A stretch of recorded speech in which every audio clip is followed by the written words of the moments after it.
Pasca KPK menetapkan Kepala Basarnas Marsikal Madya Henry Alfiandi sebagai tersangka suap, Pusat Polisi Militer Puspom TNI pun menyusul melakukan hal yang sama. Bersama Koordinator Administrasi Kepala Basarnas Letkol Afri Budi Cahyanto, Kepala Basarnas langsung ditahan. Tapi di luar itu, KPK diduga mendapat teror yang terjadi pasca KPK mengungkap operasi tangkap tangan soal suap proyek di Basarnas.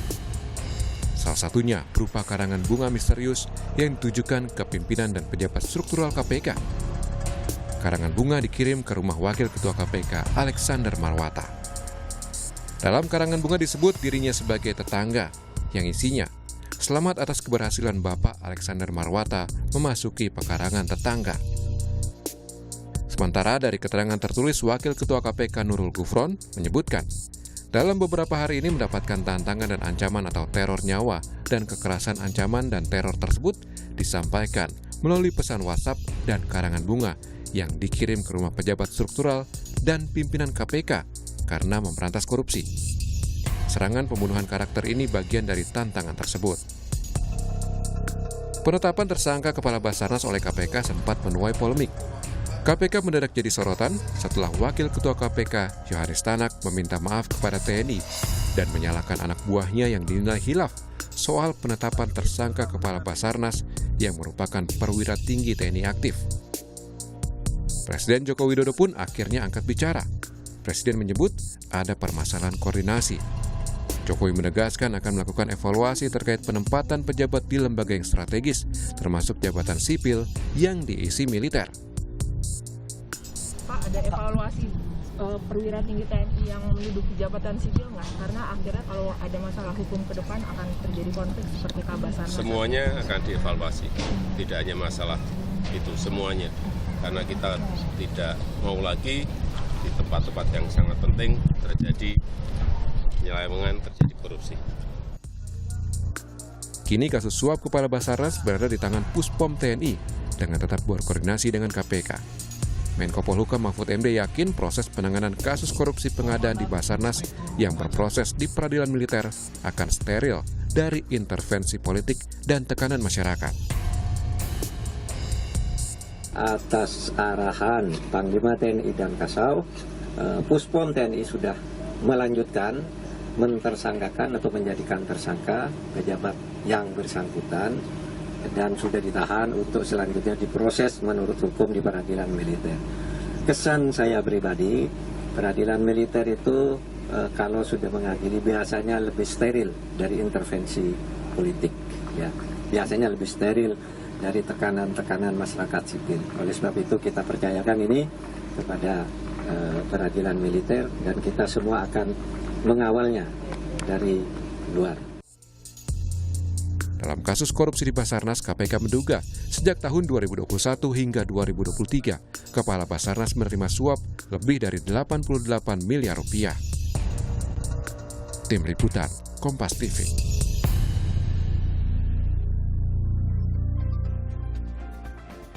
Dugaan teror sampai ke pimpinan KPK dalam beberapa hari terakhir pasca OTT kasus suap di Basarnas. Lalu bagaimana sebenarnya menjamin penanganan kasus ini berjalan dengan baik dan juga benar? Dan bagaimana menjamin transparansi penanganan kasus Kepala Basarnas yang ditangani Puspom TNI saat ini? Pagi ini kita akan membahasnya bersama sejumlah narasumber yang telah hadir bersama Sapa Indonesia Pagi. Ada pakar hukum tata negara Mbak Bivitri Susanti. Selamat pagi Mbak. Selamat pagi. Dan ada peneliti Pusat Kajian Anti Korupsi atau PUKAT UGM, Mas Zainur Rohman. Selamat pagi Mas Zainur. Selamat pagi. Dan Wakil Ketua KPK periode 2015-2019 ada Bang Saud Sitomorang. Selamat pagi Bang Saud. Terkait dengan kasus teror yang dialami KPK saat ini terkait dengan operasi tangkap tangan Kepala Basarnas 2021-2023. Saya ingin bertanya ke Bang Saud terlebih dahulu sebagai Wakil Ketua KPK periode 2015-2019. Sebenarnya teror ini kerapkah dialami para penyidik KPK yang menangani kasus-kasus korupsi dan seperti apa pada saat Bang Saud ada di dalamnya? Ya itu biasa ya, bentuknya juga macam-macam. Tapi bagi saya yang pernah jadi diplomat di luar negeri juga cara orang menggunakan kata saja nggak pakai kata-kata yang apa namanya masukin pengarangan, lebih lemah lembut dari itu pun kalau kita lihat sequence-nya pada saat ada sesuatu yang lagi kita kerjakan itu kan strong signal buat kita bahwa ada ketidakpuasan. Mhm. Dia mengatakan bagus langkahnya gitu ya. Tapi buat saya itu udah agak lain gitu ya. Kalau orang-orang nggak pernah muncul tiba-tiba muncul atau nomor yang nggak pernah muncul. Jadi maksud saya gini, respon baliknya adalah apapun bentuknya, karena Anda akan mengalami, kalau nggak yang nggak usah jangan tugas di KPK gitu. Mhm. Syukur nggak ditimpukin orang gitu ya. Jadi Ya. maksud saya apapun yang dilakukan oleh respon upaya kita pemberantasan korupsi, itu sebabnya 9 nilai di KPK itu selalu diingatkan. Hasil musyawarah panjang itu 9 nilai itu. Jujur, peduli, mandiri, sederhana, berani, ada kata berani itu, adil dan seterusnya. Jadi itu harus dipahami. Jadi cara ngejawabnya gitu aja. Jadi mereka harus menunjukkan bahwa 9 nilai itu masih ada di benak mereka.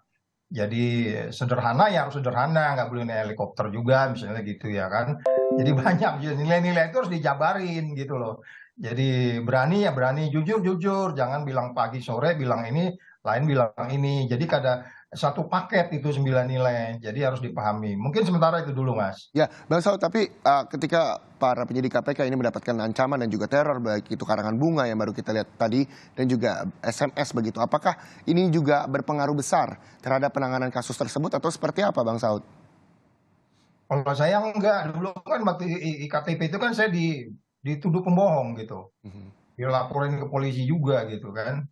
Jadi maksudnya kalau kolektif kolegialnya jalan, mereka lima-lima tuh harus kompak, jangan beda. Mhm. Konferensi persnya beda, terus kemudian konferensi pers yang lain beda lagi gitu ya. Ini kan mencerminkan di dalam memang saya bilang ada solo, ada duet, ada trio tuh di situ kayaknya kesannya. Jadi ini yang harus diubah. Jadi maksudnya kolektif kolegial itu kalau solid ya tentunya dengan 9 nilai tadi itu masyarakat sipil, Mbak Bibit, Mas Jainur itu pasti dukung. Mhm. Dukung bukan hanya dengan ngomong, didoakan juga gitu loh.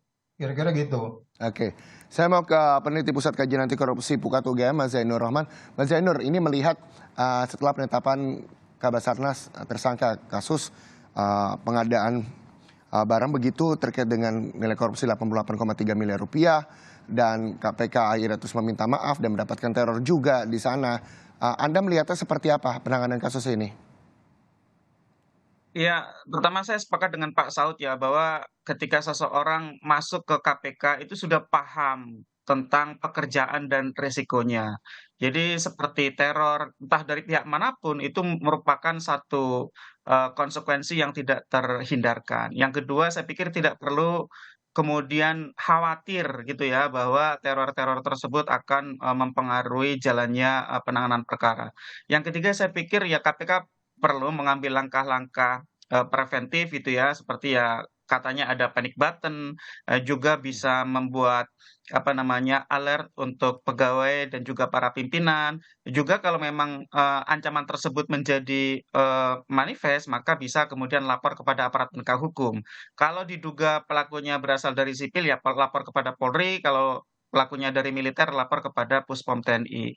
Tapi menurut saya memang cara-cara pengancaman, apalagi berupa kekerasan, itu sudah bukan zamannya lagi ya, di zaman sekarang, ketika Indonesia sudah memasuki reformasi ke sekian puluh tahun. Nah, kalau dilihat dari perkaranya sendiri, sebenarnya kan menurut saya ada 3 gradasi gitu ya. Yang pertama, KPK bisa saja menetapkan seorang anggota TNI aktif seperti Kabasarnas itu sebagai tersangka korupsi. Saya berpendapat demikian. Dasarnya apa? Pasal 11 Undang-Undang KPK junto Undang-Undang 2899, bahwa KPK itu salah satu kewenangannya adalah menangani perkara yang melibatkan penyelenggara negara. Nah, salah satu penyelenggara negara itu adalah pejabat tinggi negara atau sekarang disebut sebagai lembaga negara. Kabasarnas adalah kepala lembaga negara. Dan yang kedua bahkan eselon 1, baik itu aparat penegak hukum maupun militer, itu adalah salah satu makna dari penyelenggara negara sesuai dengan Undang-Undang 2899.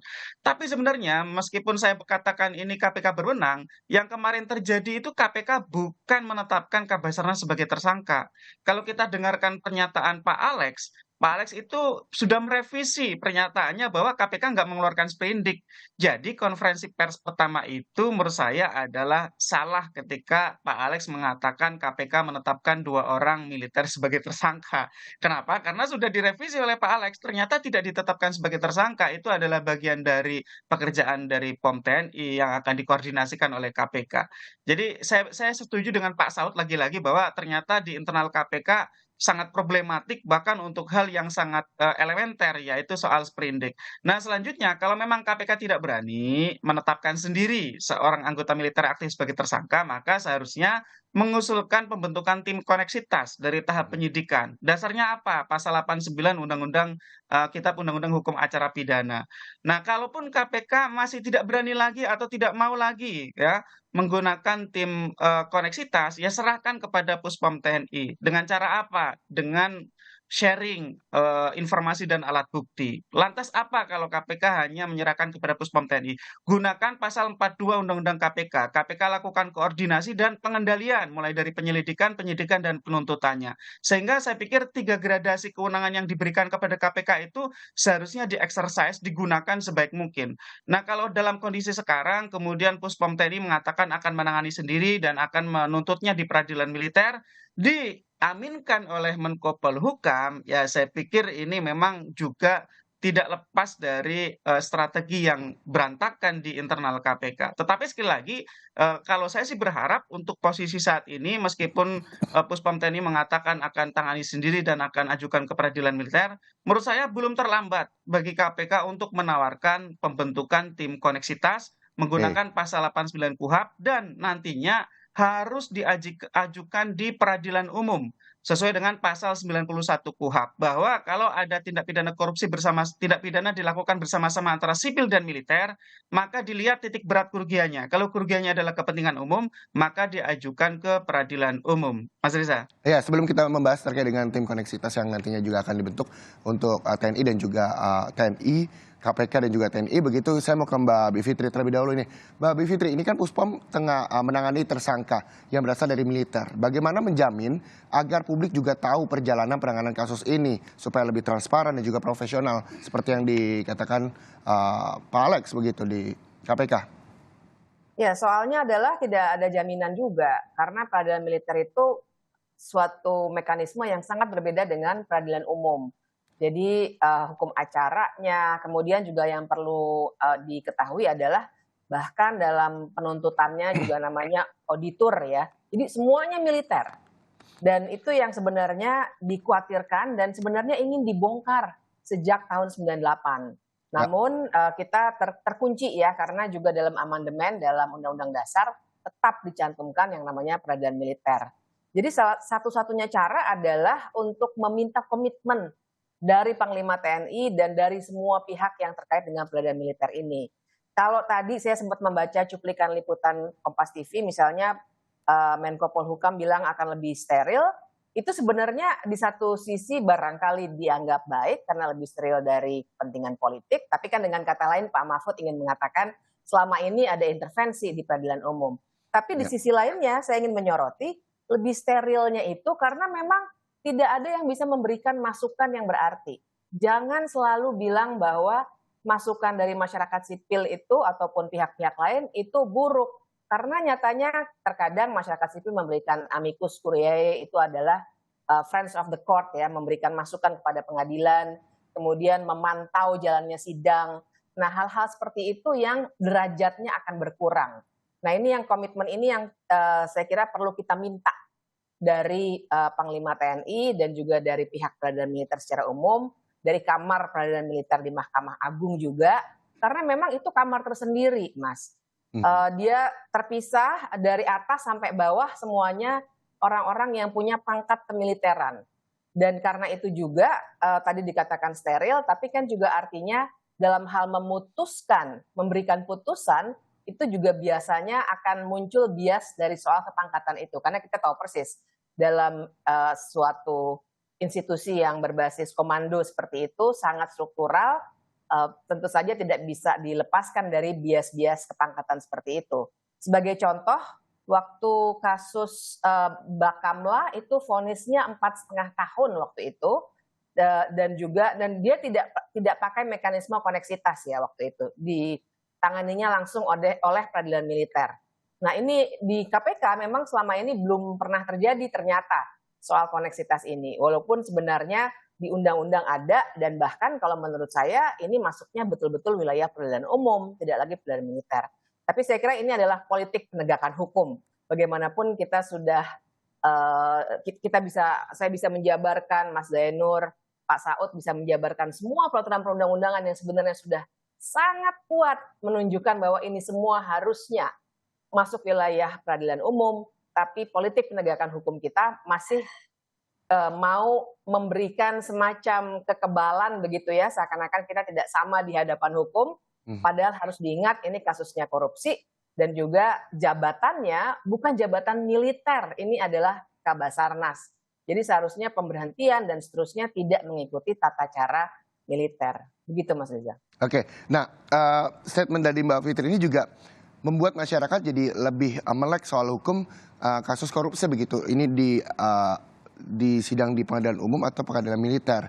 Apalagi kita juga akan istilahnya zaman sekarang itu cocok logi. Melihat kasus-kasus yang sudah ada yang dilakukan militer. Contoh kasus Heli di 2015-2017 itu juga akhirnya juga terungkap yang akhirnya untuk masyarakat sipil tidak mendapatkan hukuman, sementara militer ini kasusnya juga terhenti karena dianggap kurangnya cukup bukti. Anda melihatnya seperti apa, Mbak Bivitri? Ya itulah, jadi ketika mungkin dalam bahasa sehari-hari, minjem Mas Riza juga tadi pakai bahasa sehari-hari ya. Ibaratnya tuh jeruk makan jeruk kan nggak mungkin ya Mas Riza dan pemirsa. Jadi sebenarnya yang dikhawatirkan salah satunya seperti itu. Tapi memang ini adalah warisan sejarah. Karena kita tahu betul ya, saya kira sudah menjadi catatan sejarah yang umum diketahui. Sejak kita merdeka memang ada kekuatan yang luar biasa besar dari institusi yang dulu namanya ABRI. Dan kita paham sejak reformasi, ada reformasi sektor keamanan, tapi hanya berhenti di pemisahan TNI dan Polri. Tapi sebenarnya institusinya, kulturnya, dan seterusnya masih serupa. Nah, jadi kekebalan, keistimewaan, privilege dari kelompok ini, kelompok militer dan Polri berubah, tapi masih ada catatan-catatan tentu saja, itu masih terus berlangsung, warisan sejarah. Nah, ini yang saya kira masih terus dipelihara, dan persis sekali seperti Mas Riza sampaikan, yang dikhawatirkan adalah ketika ternyata ada perlakuan-perlakuan yang tidak menunjukkan prinsip negara hukum, yaitu kesamaan di muka hukum. Karena seakan-akan yaitu tadi, begitu pelakunya kan harusnya dilihat tindak pidananya apa. Kalau soalnya disersi misalnya, oh jelas itu peradilan militer. Tapi kan ini adalah tindak pidana korupsi. Jadi harusnya dilihat di situ, sehingga kita semua, seandainya saya korupsi, atau Mas Zainur, atau Pak Saud korupsi, ya semua orang, bahkan Presiden Republik Indonesia kalau terbukti korupsi, ya kena juga. Kenapa? Pertanyaannya, kenapa kalau militer berbeda?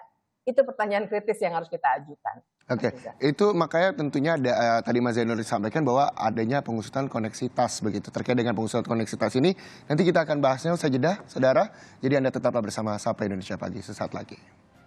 Masih bersama kami di Sapa Indonesia Pagi, saudara, kita juga masih bergabung bersama sejumlah narasumber yang hadir pagi hari ini melalui sambungan Zoom, yakni pakar hukum tata negara Mbak Bivitri Susanti, lalu juga ada peneliti Pusat Kajian Anti Korupsi Pukat UGM Mas Zainur Rohman, dan Wakil Ketua KPK periode 2015-2019 ada Bang Saud Sitomorang. Saya lanjutkan dialog ke Bang Saud. Bang Saud, tadi Mbak Bivitri juga menyampaikan terkait dengan koneksitas dari KPK dan juga TNI. Selama Bang Saud menjabat 2015 hingga 2019, kasus apa yang memang Bang Saud temui dengan TNI? Contoh, kita ambil kasus Heli AW 101. Ini kan melibatkan TNI juga. Komunikasi apa sebenarnya memang sudah dilakukan antara KPK dan juga TNI terkait dengan kasus tersebut misalnya? Iya, agak berbeda ya kalau AW 101 itu seingat saya itu dia pasal 2, jadi kerugian negara ya. Jadi dihitung dulu kerugian negaranya, kemudian KPK ada dialog di depannya. Tanya-tanya kapan ini dibeli, siapa yang beli, bagaimana proses lelangnya, dan seterusnya. Jadi di situ penyelidik punya waktu, space gitu. Ya. Nah, di OTT ini, sebenarnya di OTT juga kalau kita bicara penindakan, yang berbeda kan karakternya. Karakter atau nature-nya. Nature-nya OTT itu kan boleh dibilang tuh by name, by address, by jabatan tuh jelas ketika dimulai penyelidikan. Dan Ya. itu kan setelah OTT itu kan laporan masyarakat yang sudah terjadi, kemudian dilaporkan ke KPK, didalemin by nature itu saya katakan selalu by name, by address, by jabatan tuh jelas orangnya. Wah ini ada TNI-nya gitu lah. Ya, TNI maksudnya yang bekerja di institusi sipil dalam hal ini Basarnas. Jadi di situ sebenarnya sudah, kalau memang mau bicara risiko kan, kalau di mana-mana kan selalu bicara apa namanya, kalau kita bicara penindakan hukum itu ada unsur sosiologinya. Ya. Sosiologi bahkan politiknya jadi sospol gitu. Unsur sosiologi itu yang kalau kita mau bicara bagaimana memanage gitu ya, dia dalam manajemen itu governance itu kan, dalam governance itu ada risk, ada compliance gitu, ada risiko, ada kepatuhan dan seterusnya. Nah itu sebenarnya harus di kepala tim penyelidik dan pimpinan, sehingga risiko-risiko yang muncul ada gitu. Makanya dulu kan kita panggil konsultan, ada lebih 3.000 risiko itu menjadi pegawai KPK itu, dan masing-masing punya solusinya. Itu tadi kemudian muncul ada istilah panic button tadi itu. Risiko-risiko ini yang sebenarnya nggak diantisipasi, risiko jadi noisy gitu loh. Kan ujung tujuannya itu kan adalah penindakan gitu. Betul. Bahwa ada orang melakukan tindak pidana yang sudah full-fledged, sudah terbukti. Dalam pikiran saya pribadi, mau ditangani siapapun itu boleh. Tapi kalau kita bicara sistem yang ada, sebenarnya koneksitas. Kenapa KPK dari dulu tidak berani? Ya kesannya melakukan koneksitas seperti yang dilakukan yang lain. Tapi harus ada solusi. Gitu. Dan kita lakukan penindakan di tempat yang sipilnya, terus kemudian dilarikan ke yang militernya. Tapi untuk AB 101 saya nggak mengikuti kasusnya, saya dengar jadi SP3. Jadi mungkin di situ ada soal trust. Ya iyalah, Republik ini kan dari dulu soalnya trust juga, gitu. Itu aja persoalannya. Kenapa nggak trust? Karena kemudian mereka tidak comply kan terhadap apa yang dilakukan. Comply terhadap internal dia, dan comply terhadap aturan negara, dalam hal ini koneksitas. Jadi sekali lagi saya lebih cenderung sebenarnya sampai hari ini sudah ada kepastian, saya anggap ya, tapi ketidakpastiannya jangka panjang. Ketidakpastian ini jangka panjang karena peristiwa ini akan terjadi lagi. Dan saya pikir ya yang namanya Menko, Anda kalau Menko itu Anda perintah, bukan koordinasi aja. Karena kalau koordinasi itu isinya perintah. Saya mau bulan depan kalau ini kasus ini terjadi jangan ada lagi ya, pakai ini gitu. Sebenarnya kalau saya Menko ngomongnya saya begitu. Langsung ada solusi begitu ya Bang? Kenapa Mas? Ya langsung ada solusi begitu, jadi langsung saja begitu. Potensinya akan terjadi kapan aja nih, bisa terjadi. Karena kan belanja barang dan seterusnya, perilaku itu belum berubah.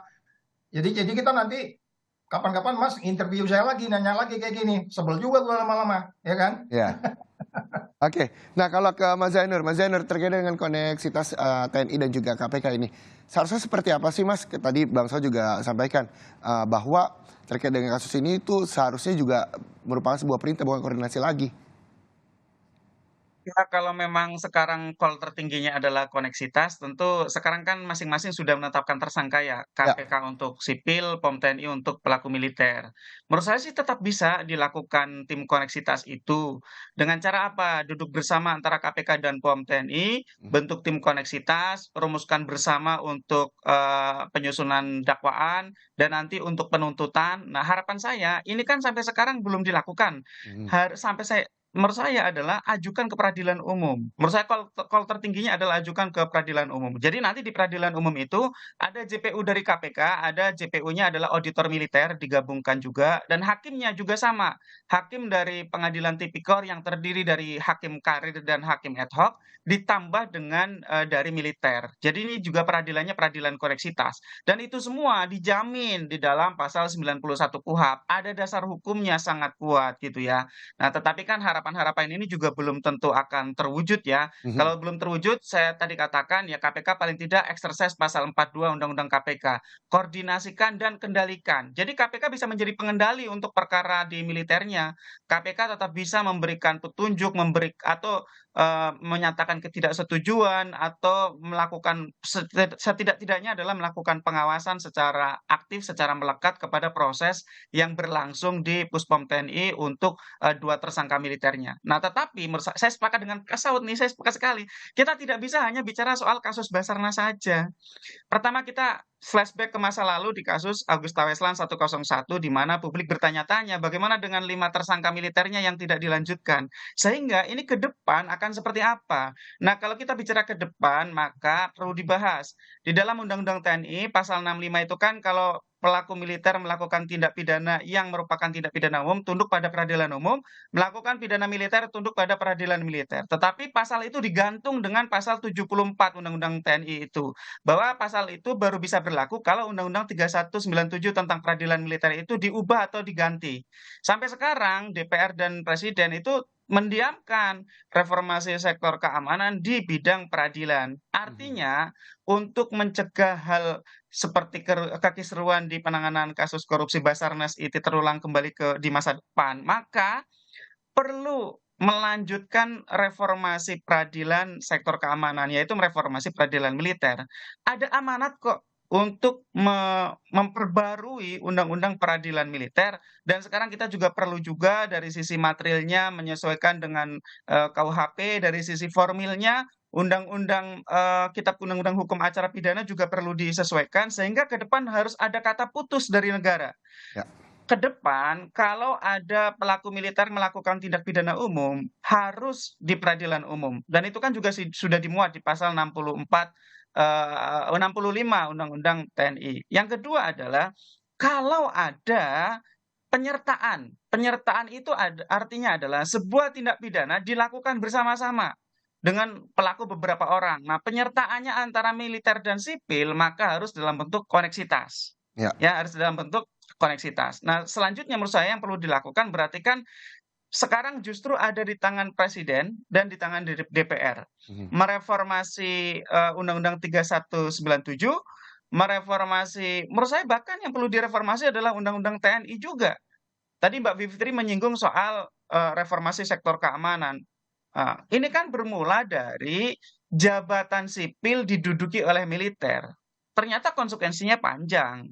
Ya kan kita lihat ada Basarnas, ada BNN, ada jabatan-jabatan lain itu bisa diduduki oleh militer. Begitu juga di Polri.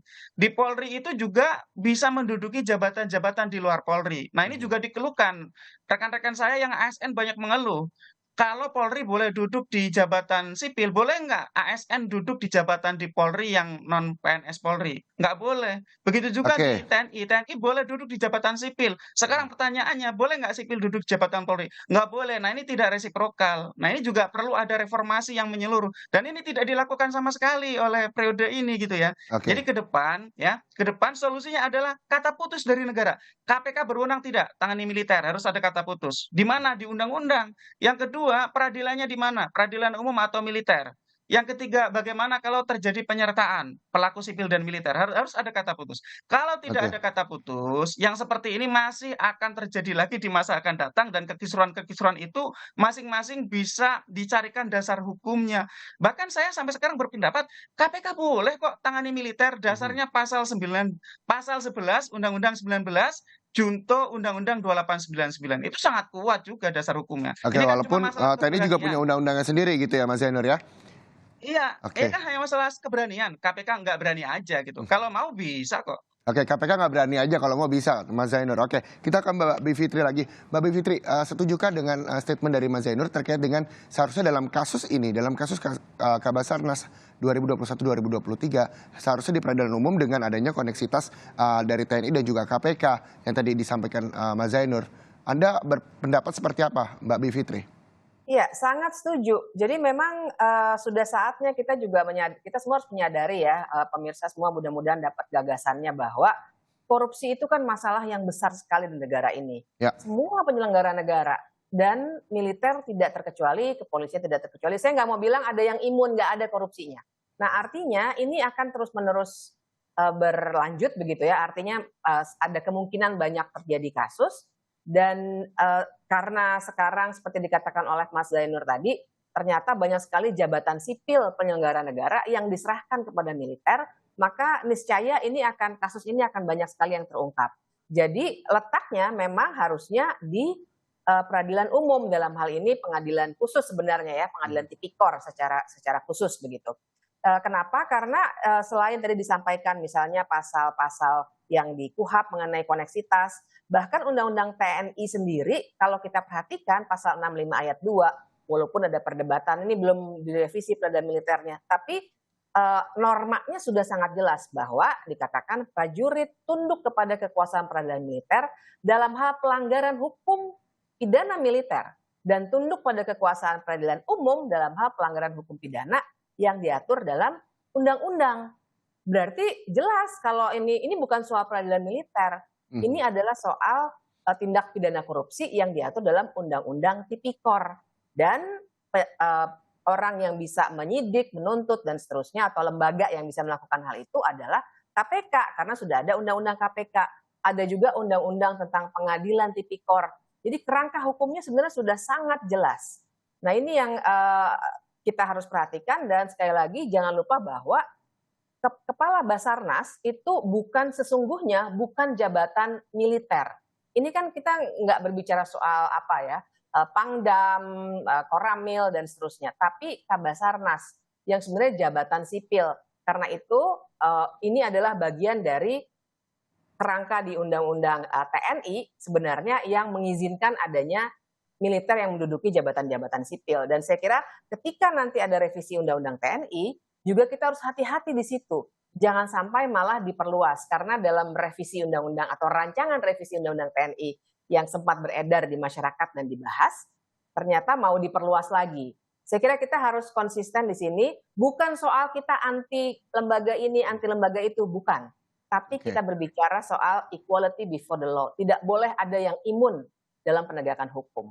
Begitu. Setuju sekali. Baik, mudah-mudahan ini juga bisa menjadi pelajaran juga kita bagi masyarakat terkait dengan perlakuan kasus hukum untuk kasus tindak korupsi khususnya begitu terkait dengan mencuatnya Kabasarnas 2021-2023 terkait dengan kasus korupsi. Terima kasih sekali lagi untuk seluruh narasumber saya, ada pakar hukum tata negara Mbak Bivitri Susanti, peneliti Pusat Kajian Anti Korupsi Pukat UGM Mas Zainur Rahman, dan juga Wakil Ketua KPK periode 2015-2019 Bang Saud Sitomorang atas waktunya di Sapa Indonesia Pagi. Kita tunggu seperti apa kasus penanganan korupsi Basarnas 2021-2023.